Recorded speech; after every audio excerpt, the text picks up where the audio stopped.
저와 여러분들이 나라를 위해서 기도하는 그러한 이 시대의 애국자인 줄을 믿습니다.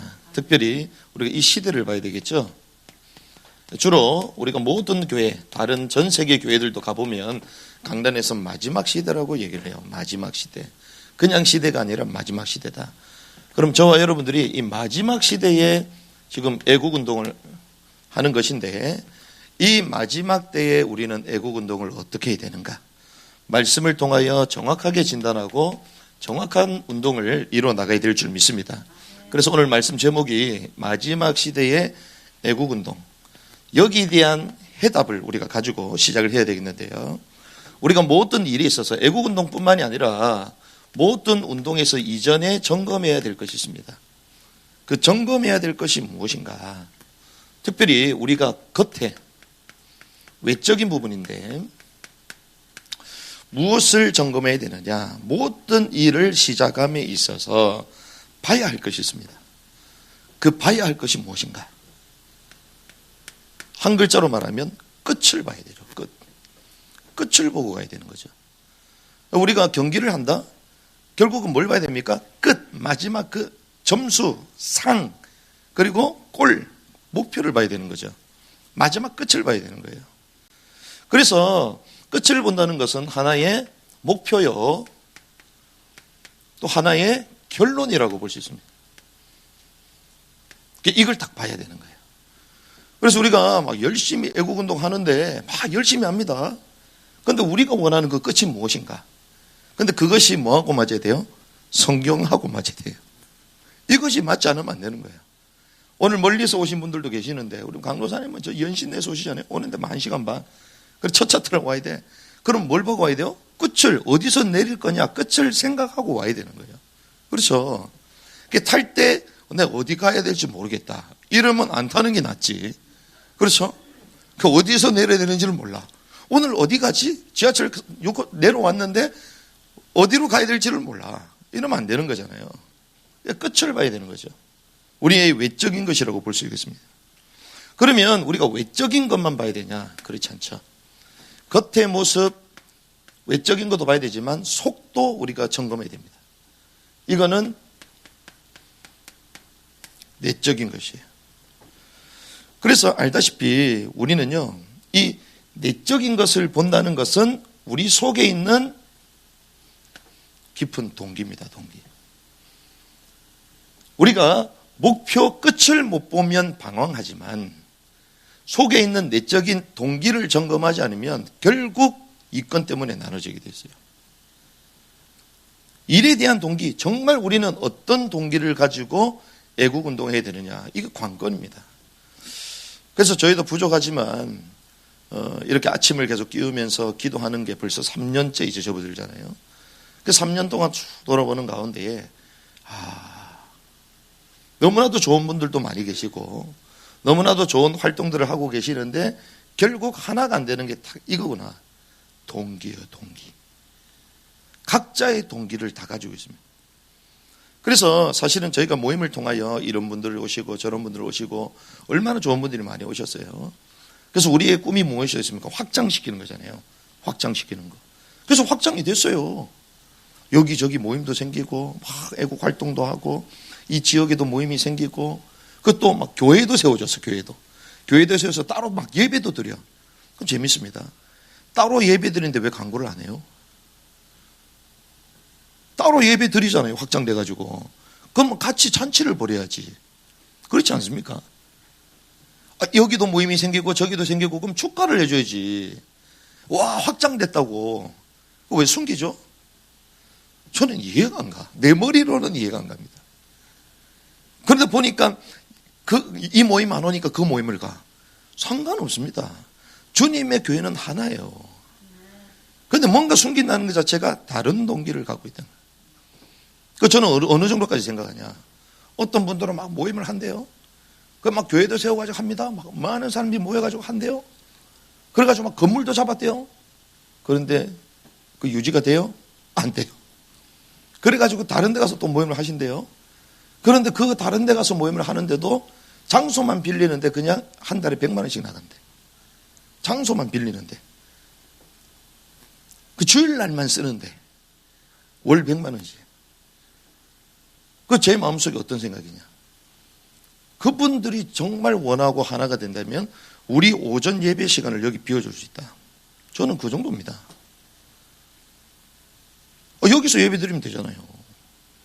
예배 드리고 싶은 분들이 계시는데 우리 코로나도 우리는 오후 예배 드려봤잖아요. 그럼 우리는 오후에 예배 드리고 그분들 여기서 하고 그러면 그 나오는 그 100만 원 월세 선교사님들 후원하고 애국관도 후원하고 이러면 되잖아요. 그런데 사람은 안 그렇습니다. 나름대로 자기 동기를 다 가지고 있어요. 하나가 됩니까? 하나가 안 되죠. 그래서 저와 여러분들은요, 주님 오실 때까지 우리가 전도운동, 선교운동, 애국운동 해야 되는데 정말 하나님 앞에 서서 하려면요, 지속하려면 동기를 바른 동기를 가지고 있어요. 그러니까 그러한 복을 저와 여러분들이 2020년도 누려야 될 줄 믿습니다. 그래서 우리는 나를 위한 것이 아닙니다. 우리가 애국운동 하는데 대부분 나를 위해서 하거든요. 제가 웬만한 단체 안 가본 줄 아십니까? 거의 다 들어봤어요. 대한민국에서 나름대로 애국운동 하는 팀들을 거의 다 만나봤어요. 왜? 우리는 현장에 강하잖아요. 그래서 막 숨기고 막 다 들어가 봤어. 와, 대단하다. 나라가 망했는데 여전히 싸우고 있어. 대단한 분들이지, 대단한 분들. 위에서부터 밑에까지, 교회까지 전부 다 자기 것. 재미나구나. 그래서 어떤 분은 여기 들어와서 활동을 하고 막 제안도 하고. 제가 들어갈까요? 안 들어갈까요? 안 들어가는 정도가 아니지. 절대 안 들어가지. 왜? 들어가는 순간 다른 그룹에서 또 싫어해. 구조가 이렇게 되어 있다니까요. 그래서 우리는 나를 위한 게 아닙니다. 우리를 위한 것을 넘어서야 돼요. 우리는 우리를 위해서, 우리 민족을 위해 우리 얘기하잖아요. 우리를 가장 강조한 게 뭔지 압니까? 그게 바벨탑 운동이에요. 우리가 우리의 이름을 내고 우리가 얼마나 좋습니까? 휴머니즘이잖아요. 우리 민족, 우리 우파, 자유민주주의, 우리. 근데 이것이 과연 하나님이 정말 원하시는 게 맞는가? 정말 순수한 동기가 맞느냐? 점검해야 되는 거예요. 하나님이 원하시는 것만이 참된 것임을 믿습니다. 그래서 우리는 막 활동도 해야 되지만 활동은 당연히 해야 되는 것입니다. 하지만 겉과 속을 점검해야 된다는 것이죠. 그래서 우리는 지금 시대는 마지막 시대라고 말하는데 종말을 향하여 급속도로 가고 있습니다. 우리 개인의 삶도 탄생이 있고 출생이 있잖아요.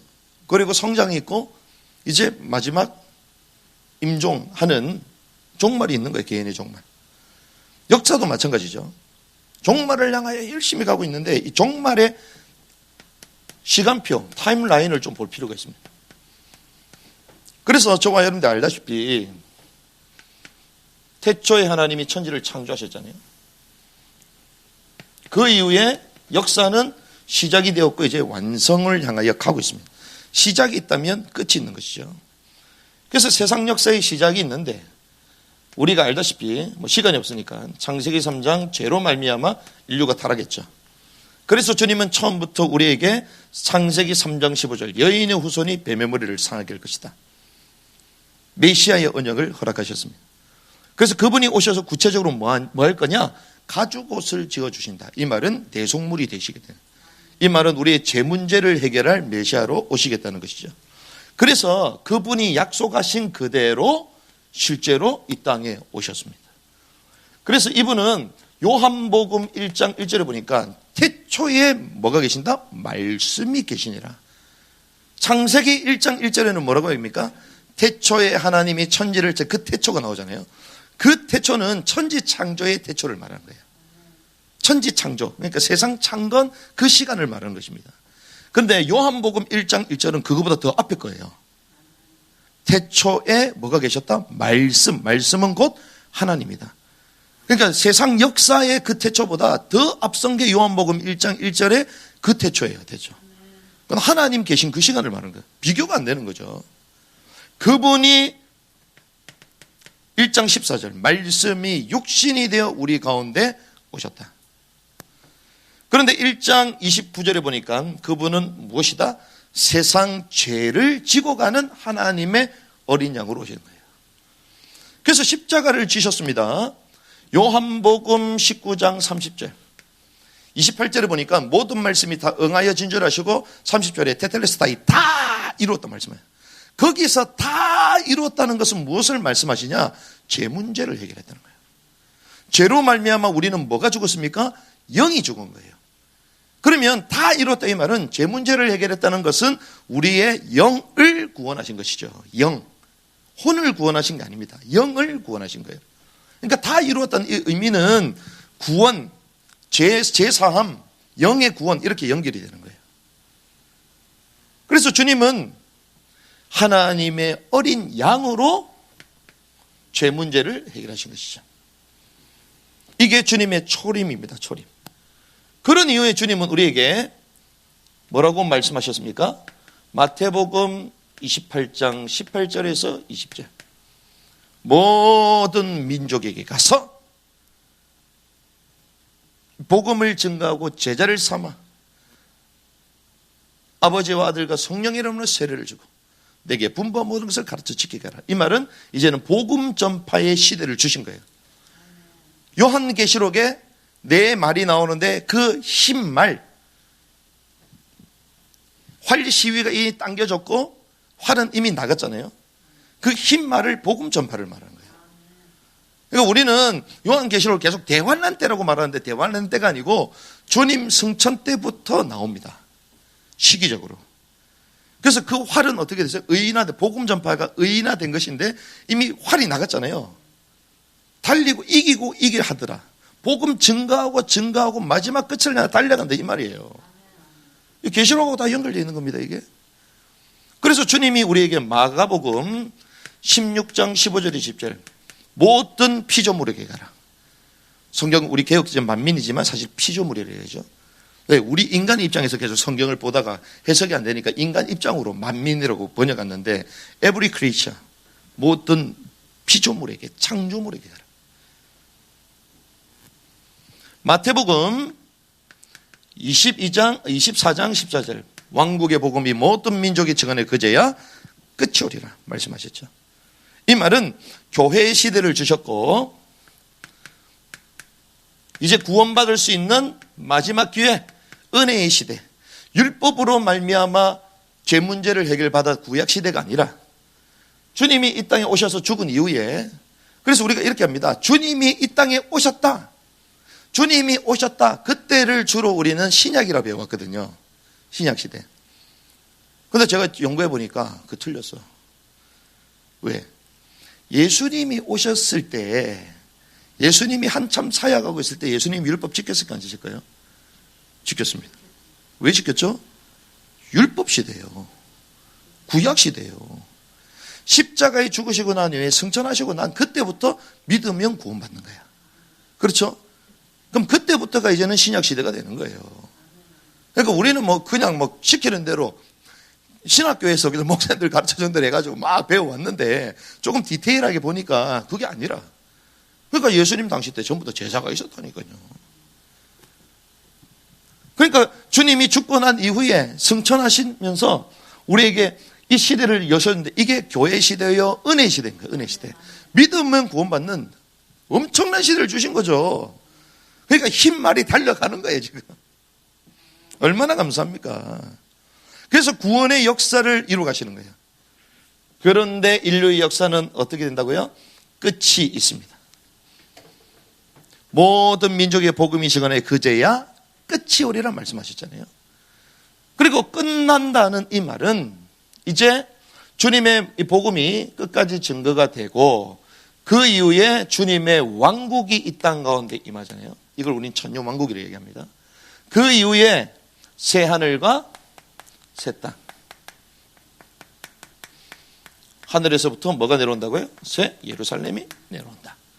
이제 이런 영원 복락을 누리는 시간표로 접어드는 거죠.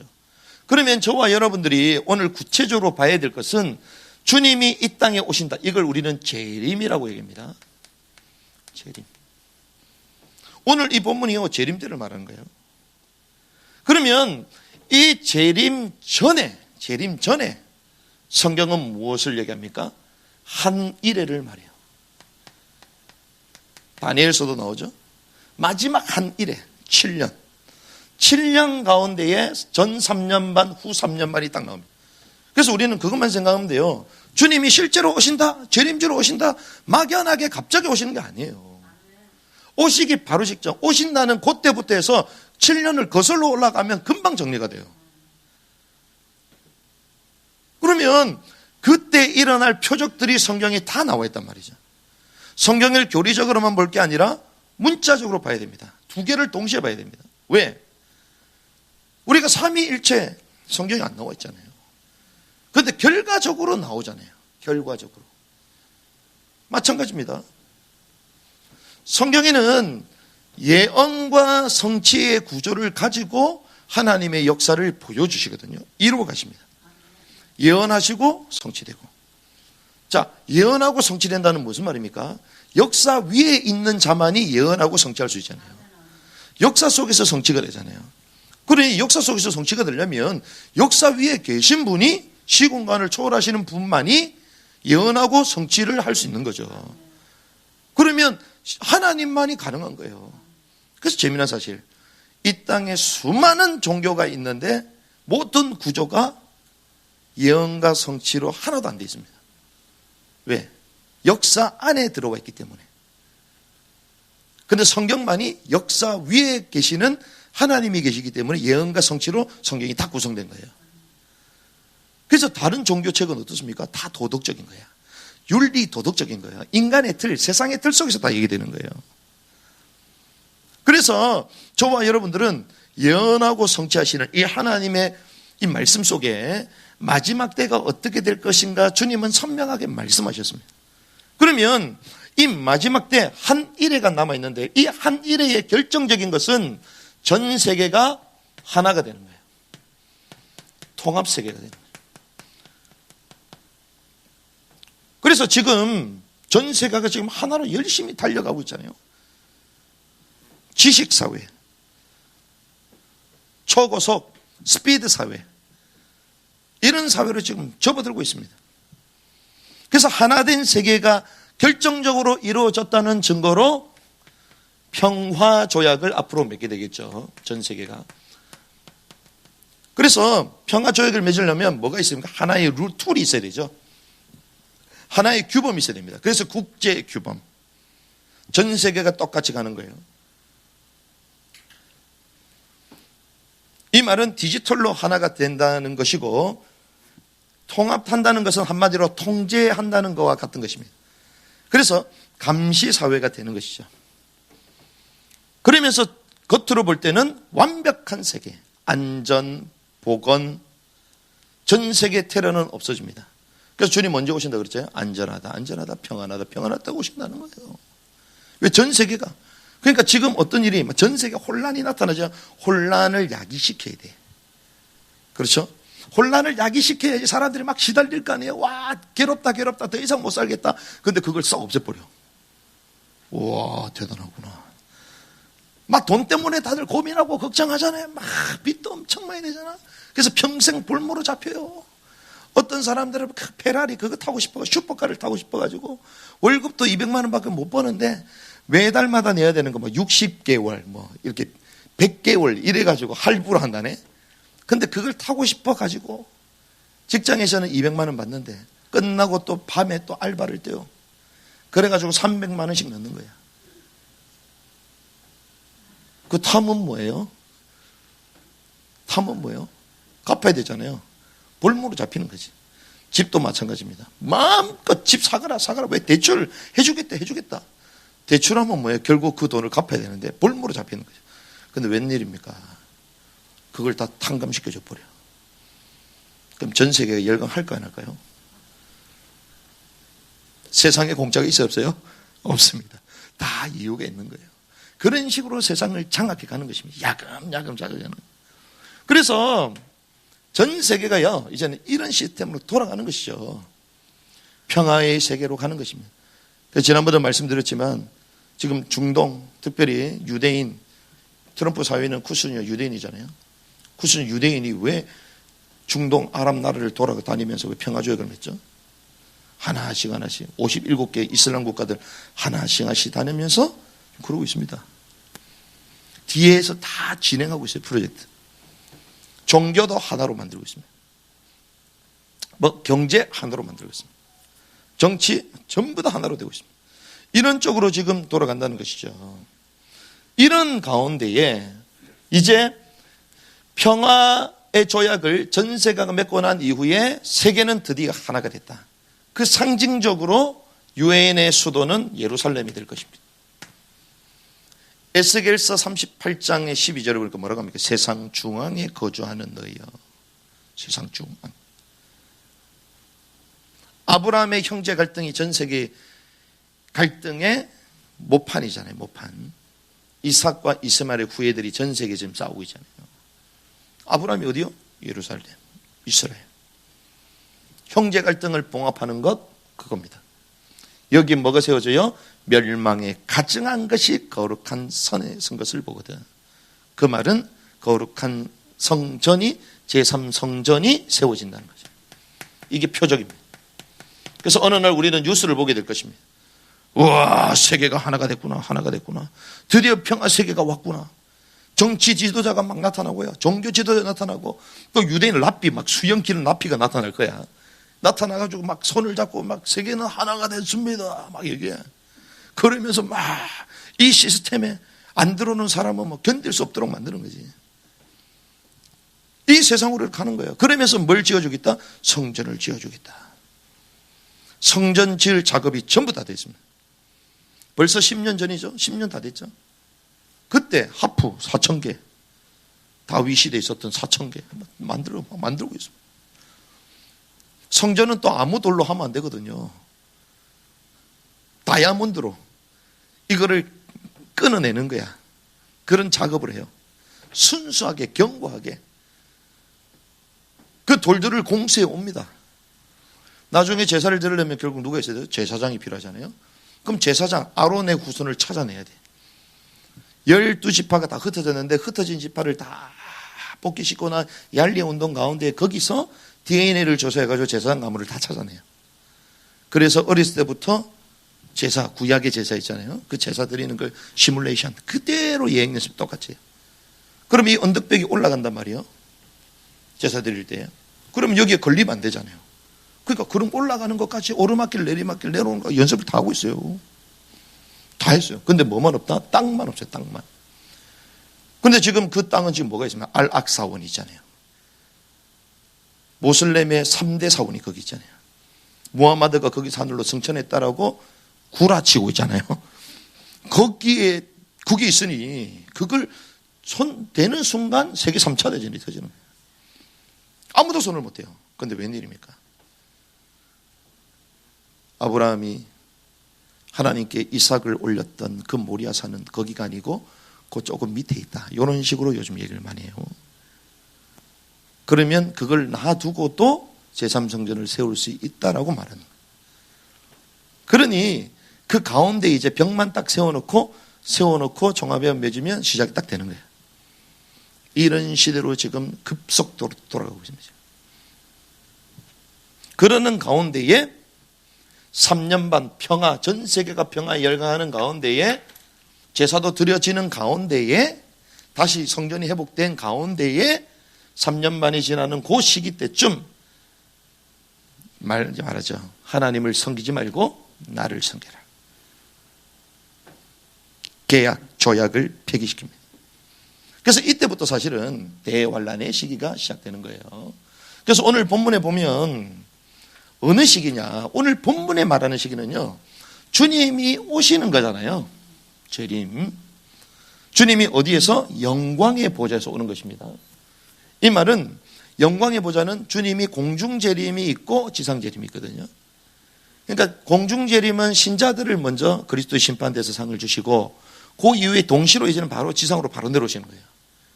그러면 여기는 누굽니까? 불신자들이에요. 불신자들. 그렇죠? 불신자들 모든 민족을 소환합니다. 그럼 여기를 우리는 뭐라고 합니까? 영광의 보좌라고 해요. 영광의 보좌. 그래서 우리는 옛날에는 이거 잘 몰랐을 때는 오직 구원 복음 막 이거만 외치고 다녔잖아요. 그러니까 정말 뭐 재림 심판 이런 거 별 관심이 없어요. 왜? 어차피 우리는 승리했으니까 이렇게 살아왔기 때문에. 그러니까 심판 이러면요 하나밖에 생각 안 해. 한 군데서 그냥 심판하시나 보다 이렇게 생각하잖아요. 그게 아닙니다. 그래서 심판하는 이 심판대가요 한마디로 하면 세 개야. 세 개. 두 개도 아니야, 세 개야. 첫 번째는 그리스도의 심판대. 거기서 이제는 바로 지상으로 재림하시면서 영광의 보좌. 그리고 천년왕국 이후에 백보좌. 이렇게 딱 되는 거죠. 그러면 오늘 이 본문의 시기가 바로 여기라는 거예요. 여기. 주님이 영광의 보좌, 이 재림하실 때 양과 염소를 소환하시잖아요. 그러면 양과 염소들이 행했던 행위에 대해서 말하는 거죠.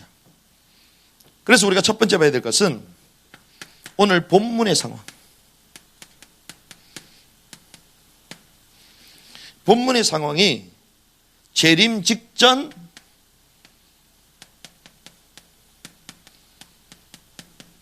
3년 반 대환란입니다.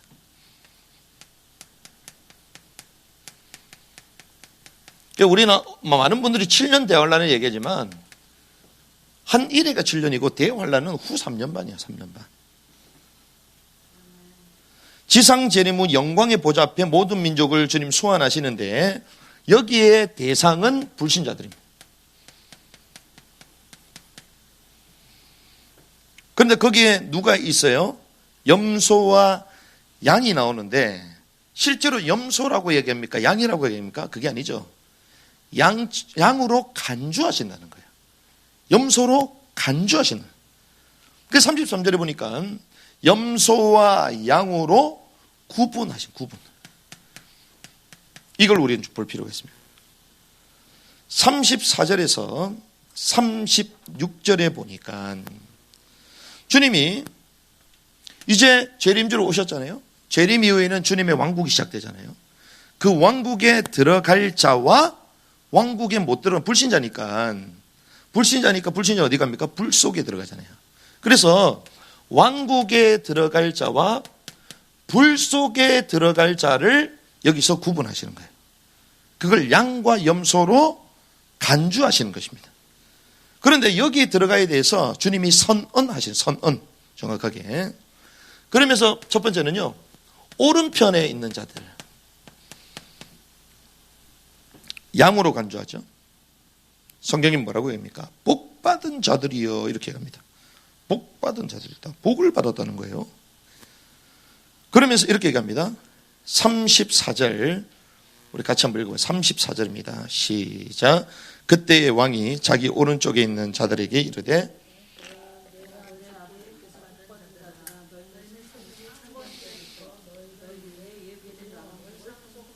자, 세상의 창건 때부터 너희를 위해 예비된 복을 받으라. 신자들의 구원은 언제부터입니까? 창건 때입니까? 아니죠. 창세 전이죠. 그러니까 신자들의 구원에 대한 주님의 성경은요, 영원 전부터. 창세 전. 그렇게 예정하셨다고 얘기합니다. 그렇죠? 그럼 여기는 창건의 때부터, 창건, 세상의 창건 때부터 얘기하죠. 이 말은 불신자라는 얘기예요. 내 아버지께 복을 받았고 세상의 창건 때부터 너희를 위하여 예비된 왕국을 상속받으라. 왕국에 들어간다는 거죠. 어떤 신분들은 이게 다른 거지 불신자가 안 들어가는 게 아니라 대환란 때 들어가는 무리가 있다는 것입니다. 그러면서 너희가 내게 한 것에 대해서 얘기해요. 누구에게 했다? 내게 했다. 내게 한 것에 대해서 6가지를 얘기합니다. 줄일 때 먹게 했다. 목마를 때 마시겠다. 나그네 되었을 때 받아들였다. 헐벗었을 때 옷 입겠다. 병들었을 때 찾아왔다. 감옥에 갇혔을 때 왔다는 거예요. 그렇죠? 이렇게 얘기하니까 이 의로운 자들이 왕께 질문합니다. 의로운 자들 누구죠? 양이 질문하는 거예요. 왕한테 질문하는 거예요. 자, 질문하면서 뭐라고 얘기합니까? 아니, 내가 언제 당신에게 그 얘기를 했냐는 거예요. 우리가 언제 죽게 행했냐, 우리가. 양들로 간주된 이 사람들이 왕, 예수님 앞에 얘기하는 거예요. 우리가 언제 당신 헐벗고, 굶주렸고, 그럴 때 먹였고, 입혔고, 언제 그랬습니까? 물어보는 거예요. 그때 40절. 주님 대답하시죠. 이렇게 얘기합니다. 같이 읽어 40절 시작. 왕이 그들에게 대답하여 이르되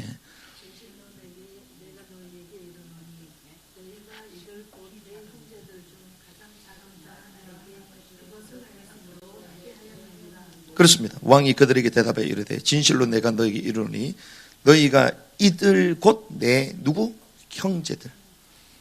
주님이 우리를 친구라 형제로 부르시잖아요.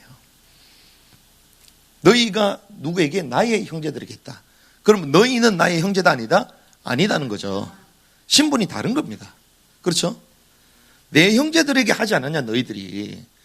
그들이 곧 나의 한 것이다. 나에게. 그러면서 41절에서부터 46절 보면 대환란 때에 왼쪽 특별히 염소들에게는 영존하는 불에 들어가는 거예요. 불신자 가운데에 대환란 때에 주님을 돕지 않았던 불의했던 사람들은 불못에 들어간다. 이렇게 되는 거예요. 그런데 이 시기가 언제라고요? 대환란 때 시기입니다. 지금이 아닙니다. 대환란 때. 여기에 정확한 장소는 유대 땅이에요. 유대 땅. 하지만 전 세계가 통합이 됐기 때문에 지구적으로 영향이 다 오는 겁니다. 지금. 그렇죠? 똑같은 겁니다. 그러면 마지막 때에 우리가 계속 마지막 때라고 말하잖아요. 마지막 때에 처한 그리스도인들의 상황을 봐야 되는 거예요.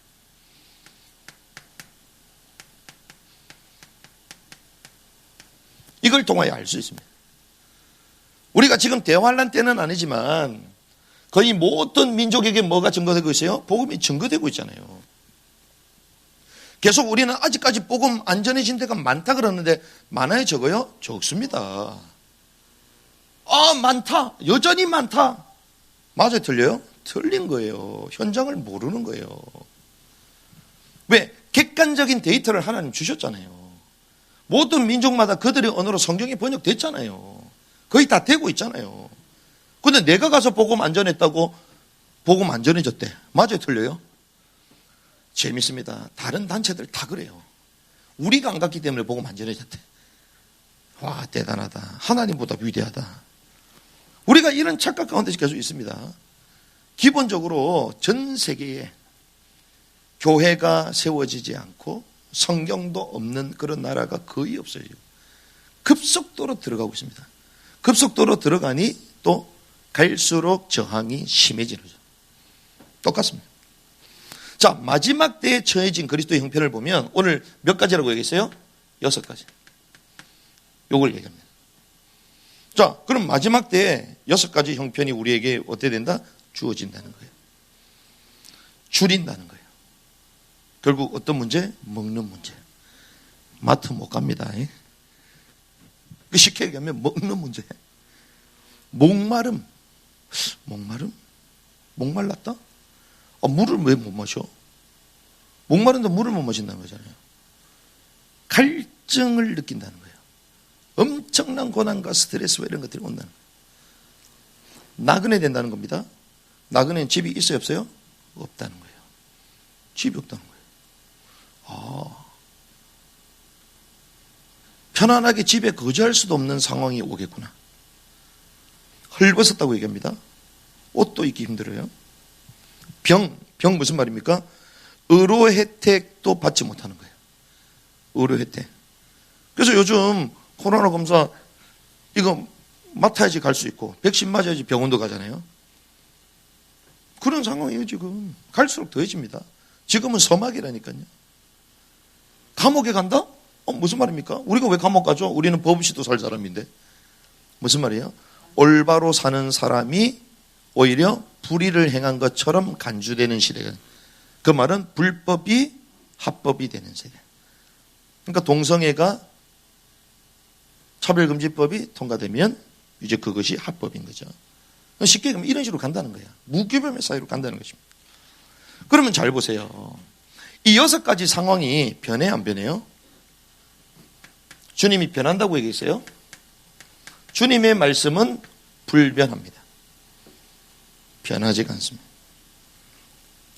마지막 때 지상의 유토피아가 옵니까? 오지 않습니다. 지금 여기가 천년왕국입니까? 무천년설, 현천년설이에요? 아닙니다. 앞으로 좋은 세계가 오고 난 다음에 주님 오신다? 후천연설? 아니죠. 그래서 지금 후천연설은요, 조나단 에드워즈 이후에 엄청난 부흥과 발전이 있었는데 그때 주님 오실 줄 알고 다 그렇게 환상 가운데 있었단 말이죠. 선교해 나가고. 웬일입니까? 인간의 지성, 이성이 더 발전하니까, 과학이 발전하니까 핵무기까지 만들어가지고 세상을 엉망으로 만드네. 와, 그래서 후천연설은 아닌가 보다. 거의 폐기 용도된 설이야. 그래서 지금 무천연설과 전천연설 두 개가 지금 붙고 있는데, 지금 주님의 공의가 임했습니까? 임하지 않았어요. 마지막 때 어떻게 고통하는 때가 이른다고 얘기합니다. 그럼 이 상황이 변합니까? 안 변합니까? 안 변한다는 거죠. 하나님의 말씀은 어떠다? 그대로입니다. 그러면 저와 여러분들이 여기서 애국 운동의 동기를 점검해야 된다는 거예요. 자, 우리의 동기와 목표는 뭡니까? 세상을 뭐하자? 변화시키자잖아요. 이 말은 변하는 상황을 요구하면서 애국 운동을 하잖아요. 그런데 변해 안 변해요? 그걸 캐치해야 된다는 거예요. 그런데 우리는 이렇게 하면 바뀌고, 이렇게 하면 좋은 사람이 세워지고, 이렇게 하면 괜찮은 세계가 오고, 계속 그렇게 말한다는 거예요.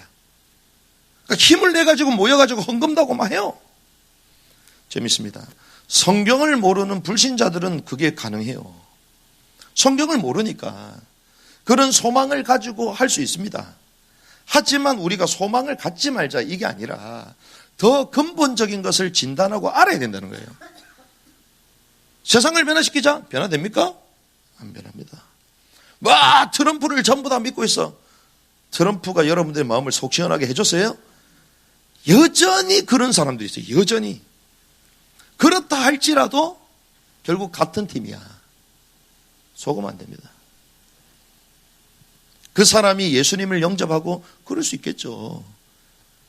그런데 그 사람이 세상을 끌고 가는 그 뒤에 어마어마한 세력이 그를 장악하는 거예요. 우리는 알잖아요. 성경에 다 나와 있는 거예요. 그래서 불신자들하고 똑같은 구호를 가지고, 똑같은 동기를 가지고, 똑같은 목표를 가지고 막 외칩니다. 자, 말씀과 우리 동기가 같아요? 이걸 비교해야 됩니다. 이걸 모르면요, 죄송합니다만 애국운동, 애국기도에 전부 다 합방이에요. 왜? 불신자들이 다 한다니까. 애국운동 다 해요. 교회까지 할 필요가 없어요. 근데 보면 똑같아, 구호가. 오히려 교회가 더 못해. 전문성도 없어. 그냥 모여가지고 의사에서 기도하고 밥 먹고 끝이야. 일심전심지속. 자기 동기를 풀기 위해서. 그래 막 해소가 안 되니까 막 스트레스 받으면서 가. 나중에는 다 끝내 실컷 기도하고 말씀 들었는데 가면서 욕하면서 가. 왜? 누가 어쩌고 저쩌고 막 나라가 이 모양이고 막 욕하면서 가. 웬일이에요 이게. 우리도 모르게 그렇게 확 갈 뻔했다니까. 우리도 모르게. 왜 다 그러니까. 지상의 유토피아입니까? 우리가 애국하는 게 기독교 제국이에요? 생각 잘 해봐야 됩니다. 주님이 우리에게 가르쳐준 기도는 뭡니까? 하늘의 왕국이 임하시오며. 우리가 바꿉니까? 아니에요. 우리는 거기서 사명을 감당할 뿐이지 세상은 바뀌어지지 않습니다. 그래서 주님의 관심은 왕국이 임하시오며. 그러면 저와 여러분들이 마지막 애국운동의 올바른 세팅이 필요한 거예요. 바른 세팅이 필요한 것입니다. 올바른 세팅이 뭡니까? 역사의 주관자는 누구시다? 하나님이시다. 주님의 주권을 진짜 인정해야 됩니다. 망하는 것도 부흥케 하는 것도 주님의 손에 다 있다. 이거부터 확신 딱 해야 돼요. 하나님의 주권을 믿어야죠. 특별히 우리가 지난번에 애국운동 할 때 말씀 나눴습니다. 예레미야 18장 토기장이 비유가 나오잖아요. 7절에서 10절까지 말씀 보면 주님이 뽑기도 하고 심기도 하십니다. 그렇죠? 주님 손에 다 있는 거예요. 그런데 주님께 불의를 버리고 주님께 돌아오면 주님이 세우신다 그러잖아요. 그러니까 그 소망을 가지고 우리는 날마다 주님 앞에 서는 거예요. 아, 우리 주님 손에 있으니까 우리가 망해도 좋다 이게 아니잖아요. 어떤 사람은 또 잘못 깨달아. 동성애 통과돼도 돼. 왜? 우리는 뭐 복음이 있으니까. 잘못 깨달은 거야, 그거는. 성경에는 분명히 말하고 있습니다. 그럼 잘 보세요. 대한민국의 현재 자화상, 교회의 자화상입니다.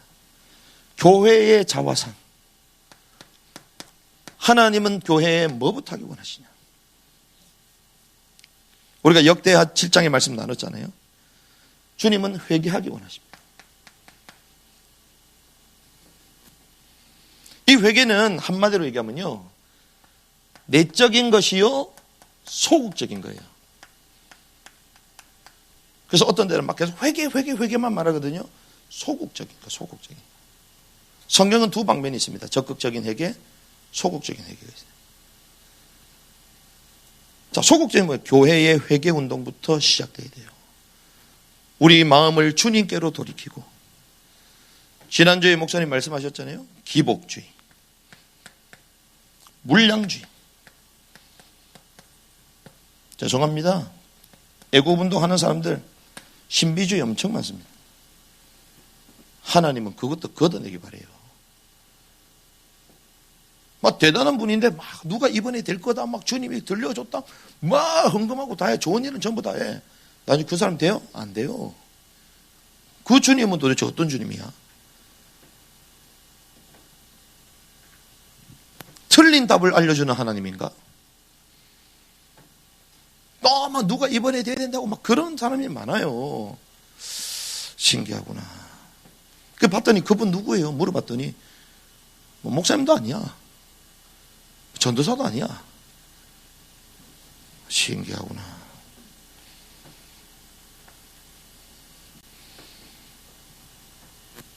신비주의, 교권주의, 분열주의, 전부 다 분열되잖아요. 교권으로 충만합니다. 2단이니 3단이니 망해도 그래. 2단이니 3단이니.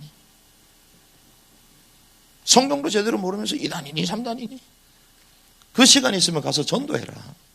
구제해라. 그래서 이러한 잘못된 것들을 실제로 제거하고 변화시키는 게 적극적인 거예요. 이거는 외적인 것입니다. 이게 소극적인 것이라면 이거는 외적인 것이에요. 바꿔나가는 거예요. 그래서 우리는 이런 가운데에 이걸 해야 됩니다. 세상을 향해서 해야 될 게 있습니다. 이거는 교회 자체적인 회개죠. 소극적인 것, 내적인 것, 특별히 또 외적으로 적극적으로 이런 것들을 바꿔나가기 교회. 그런데 세상을 향해서는 우리는 어떻게 되느냐? 성경의 진리를 선포해야 될 줄 믿습니다. 세상을 향해서는 진리 선포해요. 진리만 선포하니까 욕먹는 거예요. 왜? 회개도 없고 누가 봐도 인정도 안 하는데 막 얘기하니까 뭐라고 얘기해요? 당신 잘하세요. 이렇게 되는 거예요.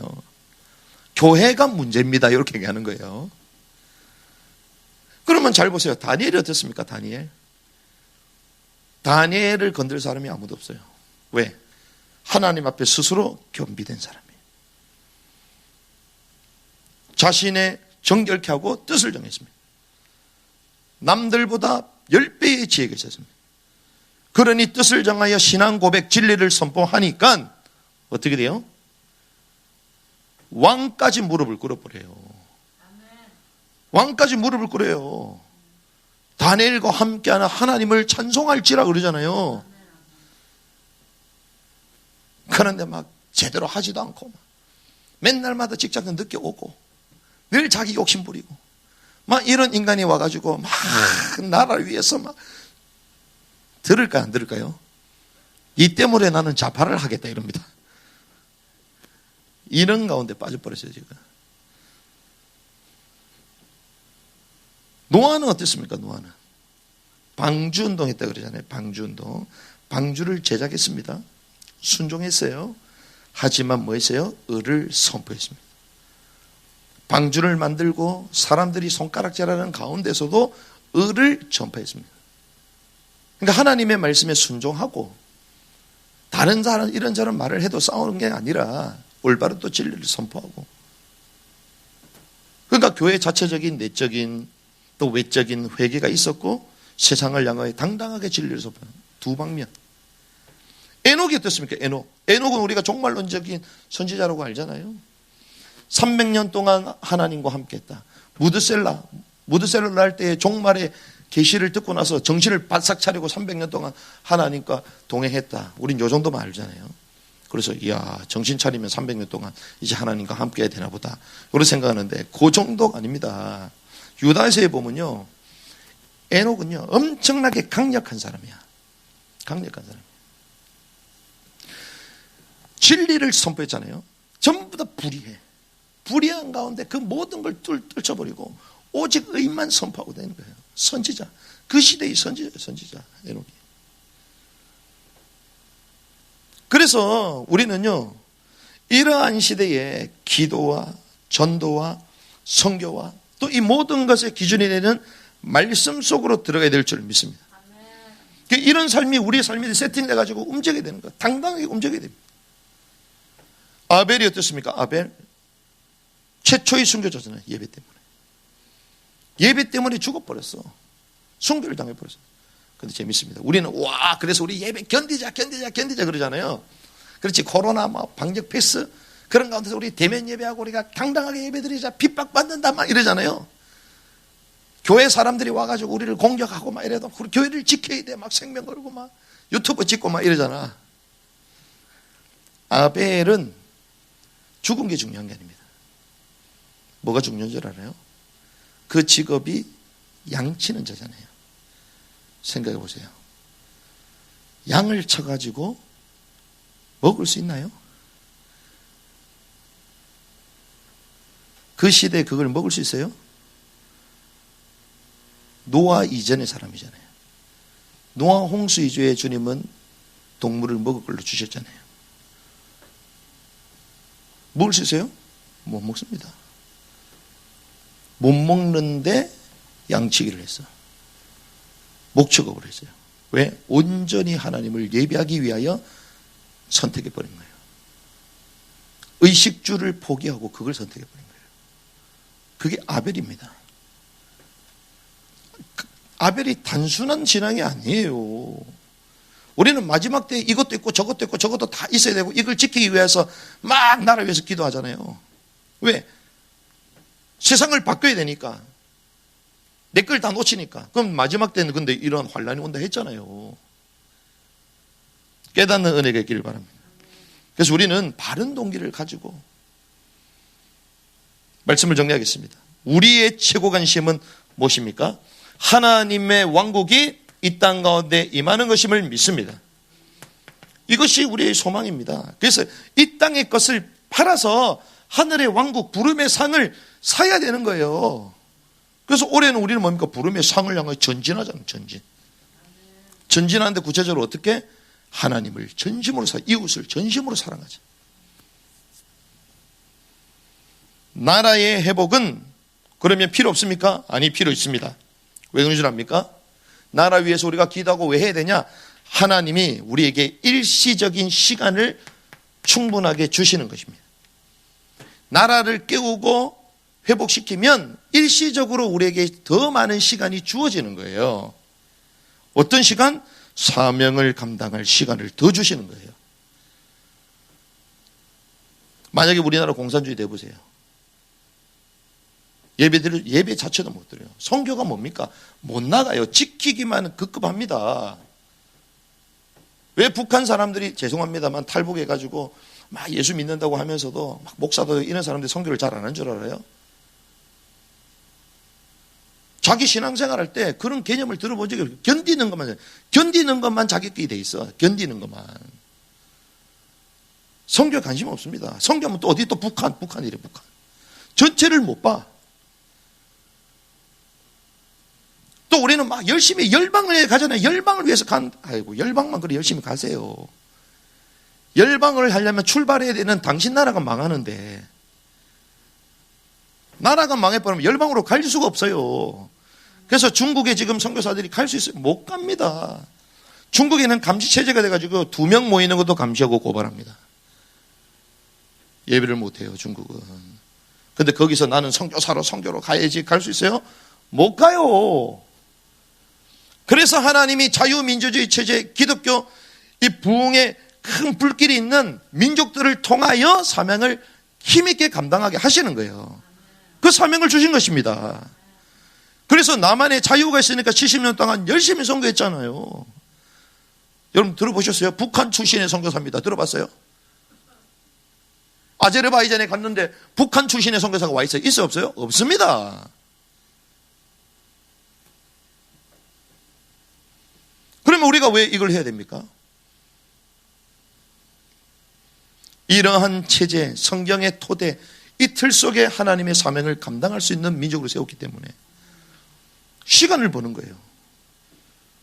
그리고 어떻게 됩니까? 이제 이런 시대로 접어드는데 주님 누구를 칭찬하셔서 불신자임에도 불구하고 내 형제를 도운 사람을 왕국의 백성으로 초대하신 거예요.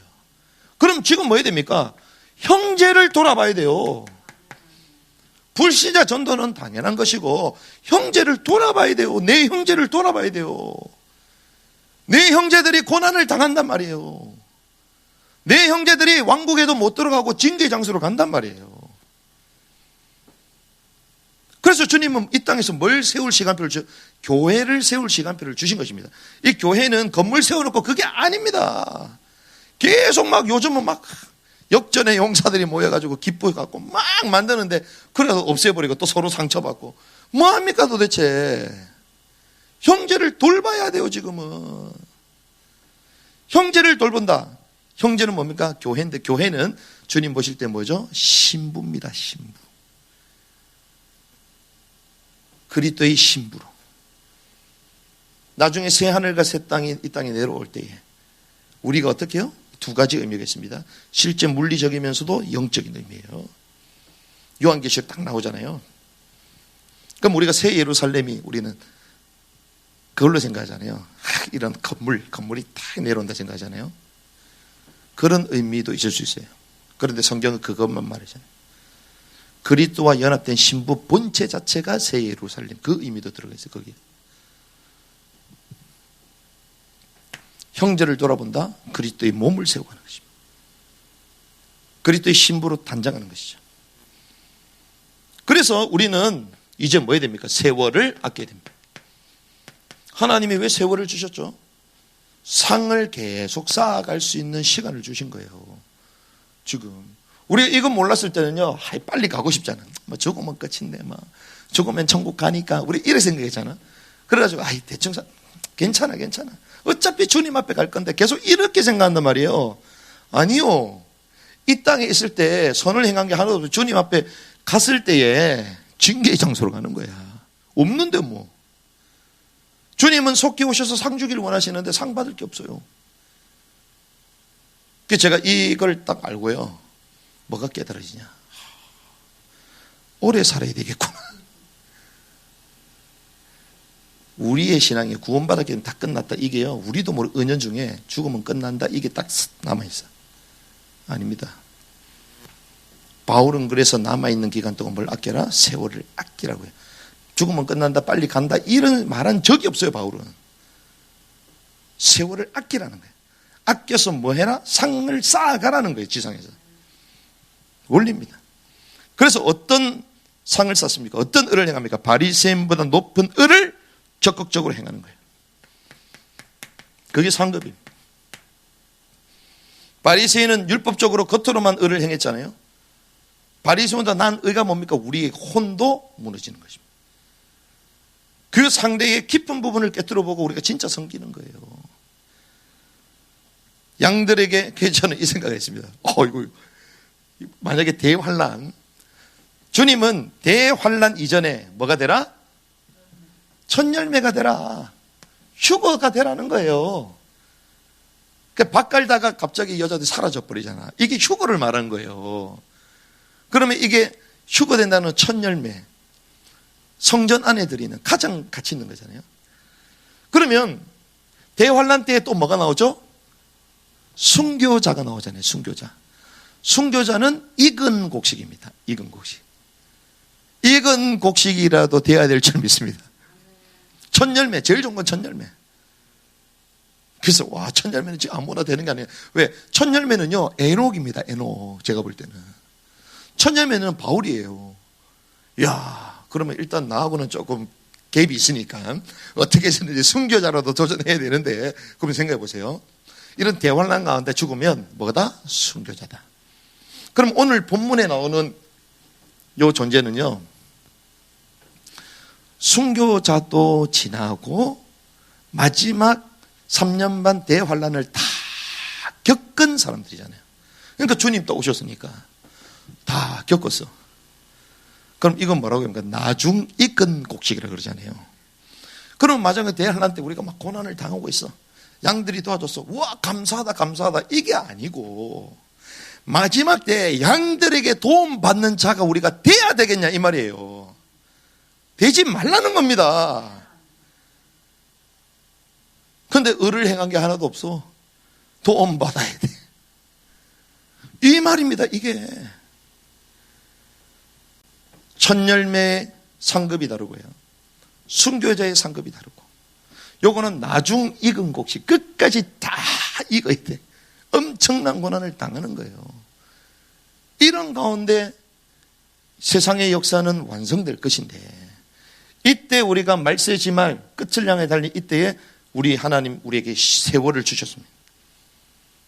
내적인 회개, 외적인 회개, 또 적극적으로 선을 행하면서 사람들을 깨우고 노아처럼, 다니엘처럼, 에녹처럼 그런 사역을 감당해야 될 줄 믿습니다.